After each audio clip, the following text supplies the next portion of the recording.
সাবেক প্রধান শিক্ষক আমাদের প্রিয় স্যার জনাব নুরুল ইসলাম। বিসমিল্লাহির রহমানির রহিম।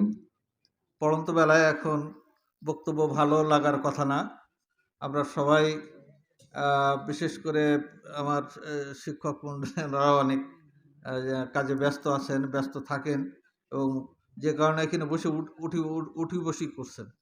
যা হোক, বক্তব্য বেশি দীর্ঘায়িত করব না। আমি দু একটা কথা বলে আমি আমার সংক্ষিপ্ত কথা শেষ করব।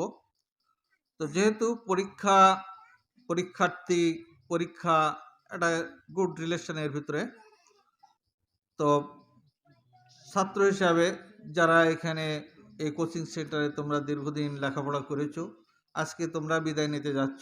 বিদায় অবশ্য নিতেই হবে, কারণ যারা সামনে আসছে, ভবিষ্যতে যারা আসবে তাদেরকে জায়গা করে দিতে হবে, নতুনদেরকে জায়গা করে নিতে হবে। বিদায় না দিলেও তোমাদেরকে বিদায় নিতে হবে, এটাই নিয়ম। তো যাই হোক, তোমাদের উদ্দেশ্যে আমি যে একটি কথা বলতে চাই, সেটা হলো এই যে, যেহেতু পরীক্ষা, ছাত্র জীবন এই জিনিসটা খুবই গুরুত্বপূর্ণ বিষয়।